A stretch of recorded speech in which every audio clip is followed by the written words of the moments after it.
At 09:42 a.m., local time on December 29, 2025, a Russian pilot checking his instruments at 55,000 feet has no idea that his life expectancy has just dropped to exactly 94 seconds. He believes he is the hunter, patrolling the Sumy-Kursk border with impunity. But 140 miles below him, hiding in the electronic shadows, a predator he can't see is about to turn that pride into the most expensive New Year's firework display of 2025. Outside, the air temperature is a bone-chilling -4 degrees Fahrenheit. Inside the cramped cockpit of an F-16 AM Block 20, a Ukrainian pilot with the call sign Moon is fighting two enemies at once, the Russian Air Force and the laws of physics. Moon is pushing his jet at 580 knots, skimming just 150 feet above the snow-covered treetops. At Mach 0.9, a single sneeze or a twitch on the stick doesn't just mean a failed mission. It means becoming a permanent smoking crater in the Sumy landscape. His target is a monster, the Su-35S Flanker M. From his perch in the stratosphere, the Russian jet is sweeping the sector with its Irbis-E radar. It is powerful, terrifying, and completely arrogant. The political stakes couldn't be higher. In less than 48 hours, President Zelenskyy is scheduled to meet with Donald Trump to finalize a peace plan. Moscow doesn't want peace, they want leverage. They sent this Su-35 to bully the airspace and prove they still own the skies. Moon is here to deliver a rebuttal. A return gift from Uncle Sam weighing 335 pounds called the AIM-120C-8. If you were in Moon's seat strapped to a rocket with wings, how low would you dare to fly to trick a radar system worth more than a hospital? 100 feet? Lower than the trees? Let me know your adrenaline tolerance in the comments below, folks. At 09:44 a.m., the digital clock on Moon's instrument panel ticks forward, marking 2 minutes inside the kill zone. Flying this low isn't just dangerous, it is physically exhausting. Every nerve ending in Moon's body is firing. A minor ridge appears out of the mist. Moon reacts instantly, pulling back on the stick with a precision measured in millimeters. The G-force pushes him into his seat, compressing his spine before the jet levels out again, clearing the frozen treetops by less than 50 feet. This is the price of invisibility. He is trading safety for surprise, burning mental energy as fast as his jet burns kerosene. While his eyes watch the terrain, his systems are watching the prey. Under the right intake of his F-16 hangs the Sniper Advanced Targeting Pod. Usually this piece of kit is used to drop bombs on tanks, but today, Ukrainian engineers have repurposed it for a silent assassination. The pod's infrared sensor swivels upward, scanning the cold blue sky for heat. And boy, does the Su-35 generate heat. Up at 55,000 feet, the Russian pilot is running his two massive Saturn AL-41 engines at cruise power. To the naked eye, he is a speck. To the sniper pod, those engines look like two supernova suns burning against the freezing backdrop of the stratosphere. The pod locks on. A crisp, monochrome image of the flanker appears on Moon's multifunction display. Moon checks his data link. The Swedish Saab 340 AWACS, loitering safely in Polish airspace, updates the vector. Moon can see exactly where the enemy is, how fast he is going, and even what he had for breakfast, all without emitting a single electron that might trip the Russians' radar warning receiver. At 09:45 a.m., inside the pressurized cockpit of the Su-35S, Captain Berkut 1 is experiencing the supreme comfort of air superiority. The Irbis-E radar is pumping out 20 kilowatts of peak power, enough electromagnetic energy to microwave a turkey at 10 miles. The screen shows a lot of noise, ground clutter, birds, maybe some commercial traffic way off in Poland, but no threats.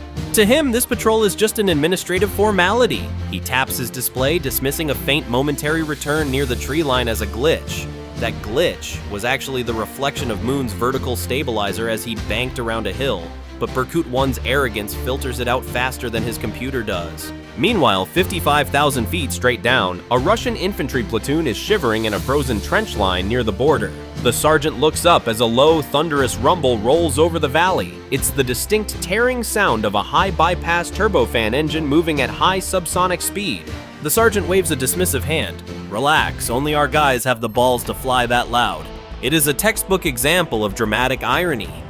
The pilot thinks he is alone. The soldiers think they are protected.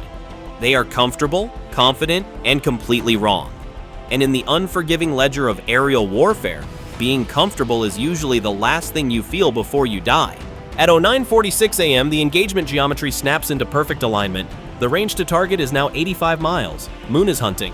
On his display, the sniper pod has stopped scanning and is now staring unblinkingly at the heat signature of the Su-35. It's a passive track, meaning the F-16 is tracking the Russian jet solely by the thermal energy it bleeds into the atmosphere. To the sophisticated electronic warfare suite on the Su-35, Moon simply does not exist. There are no radar waves to detect, no frequencies to jam. It is the electronic equivalent of being stalked by a ghost. The data link from the Swedish Saab 340 AWACS crunches the numbers one final time, confirming the firing solution with terrifying precision. Target confirmed hot, altitude 55,000 feet, heading 180. Moon's thumb hovers over the pickle button. He isn't firing yet. He needs to close the distance to ensure the kill probability hits 99%. Up in the stratosphere, Su-35 continues to fly straight and level. He is completely oblivious. At 09:47 a.m., Burkett 1 makes a decision that seals his fate. He decides to clean the rails. He launches a single R-37M missile toward the general sector where he suspects a threat might be. This isn't a precision strike. It's a 1,300-pound hypersonic sledgehammer moving at Mach 6 designed to scare anything in that zip code into retreating. For Moon, the warning comes instantly. A white smoke trail splits the sky. He doesn't think. His body reacts with muscle memory drilled into him over thousands of simulator hours. He slams the throttle to the stops and banks the F-16 hard into the valley floor. The physical toll is immediate and brutal. The G-meter spikes to 9.0. Imagine an invisible elephant sitting on your chest. The blood rushes from Moon's head toward his feet. His vision grays out at the edges, tunnel vision setting in as the pressurized anti-G suit squeezes his legs like a crushing anaconda to keep him conscious. The R-37M, confused by the ground clutter and the chaff, loses its lock. It screams past Moon's canopy, close enough that he can hear the roar of its rocket motor over his own engine, and slams into a frozen hillside 5 miles away.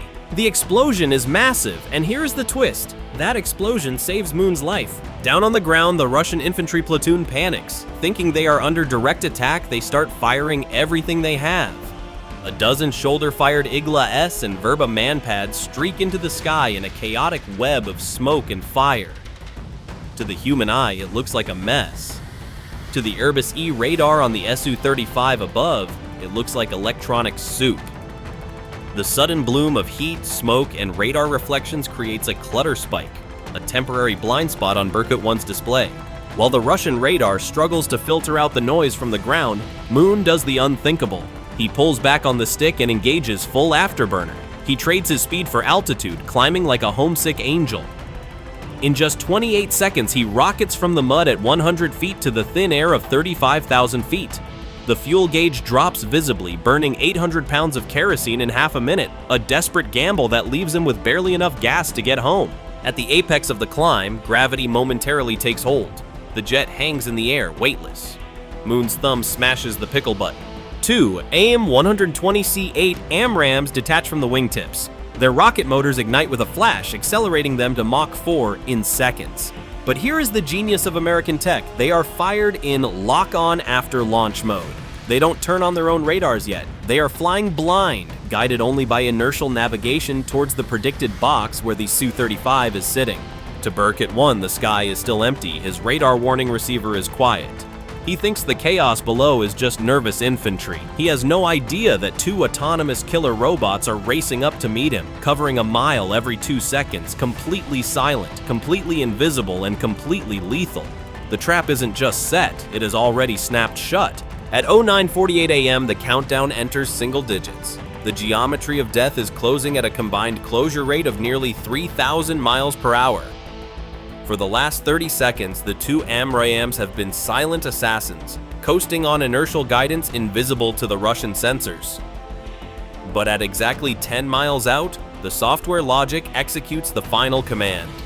The active radar seekers in the nose cones of the missiles slam on.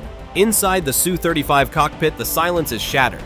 The Berezovka radar warning receiver goes from dormant to screaming like a banshee in a blender. Burkett 1's heart stops. His OODA loop fractures instantly. He yanks the stick hard to the right, initiating a desperate crank maneuver to try and drag the missile out of energy. He mashes the flare dispenser button, vomiting magnesium fireballs behind his jet in a frantic attempt to confuse the seekers. But physics is a cruel mistress. The Su-35 is a heavy beast loaded with fuel and weapons, weighing nearly 65,000 pounds.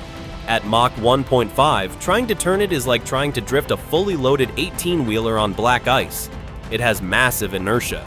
Its turn radius is measured in miles. The AIM-120C-8, on the other hand, weighs just 335 pounds and is pulling 30 Gs. It doesn't care about the flares, it doesn't care about the turn. It adjusts its flight path with terrifying micro-corrections, cutting the corner. It isn't chasing the jet, it is intercepting where the jet is going to be. Berkut 1 sees the smoke trail closing in. He realizes the math doesn't work. His $100 million superplane is just a big, slow coffin.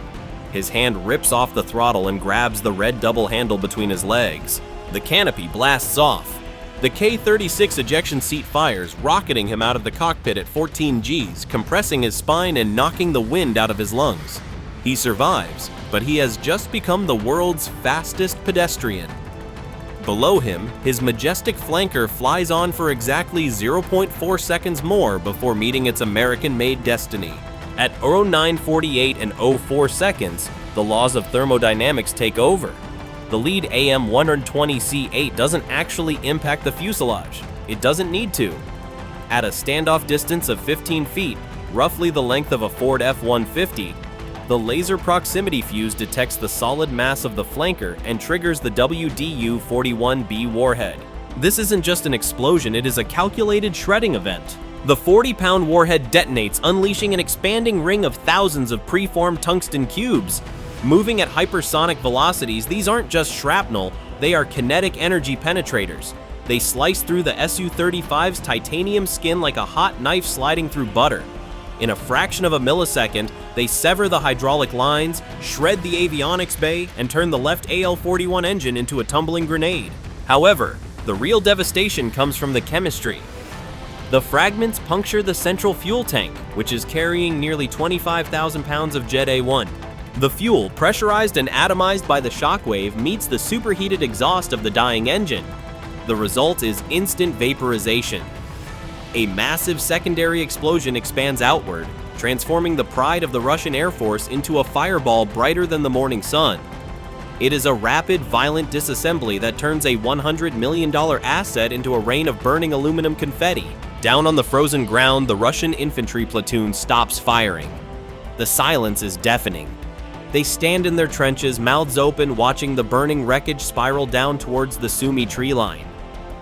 It looks like a meteor shower, only much more expensive. High above them, a single white parachute blooms against the gray sky. Captain Berkut 1 is alive, drifting slowly down to Earth to begin the longest, coldest, and most humiliating walk of shame in aviation history. Moon banks his F-16 hard to the left, pulling 6 Gs as he turns back toward the safety of the Dnieper River. He glances over his shoulder at the column of black smoke rising miles into the stratosphere. He checks his fuel gauge, 900 pounds remaining, just enough to get home on fumes. Let's look at the business case here, folks. This wasn't just a dogfight, it was a masterclass in return on investment. On the debit side, Ukraine spent 2 AMRAAM missiles worth about $2.2 million and maybe $15,000 in aviation fuel.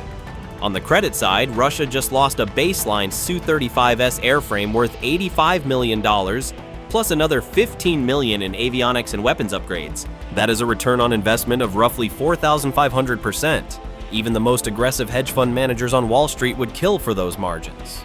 Ukraine didn't just win a tactical engagement, they optimized the Russian defense budget by deleting its most expensive line item with a fraction of the cost. It proves that in modern warfare, efficiency is just as lethal as firepower. The strategic message is even louder. Just 48 hours before the peace summit, the invincible Irbis-E radar was blinded by clever tactics, and the king of the skies was dethroned by a 40-year-old American jet running on Swedish data. The US gift was delivered express, no signature required. As the wreckage continues to burn on the border, one thing is clear. If Moscow thinks they can bring a clown show to a high-tech war, they're going to keep leaving the circus in a body bag. Slava Ukraini. If you enjoyed watching a $100 million bully get humbled by physics and freedom, smash that like button and subscribe. Do you think the next Su-35 pilot will learn from this, or is he already doomed? Let me know in the comments.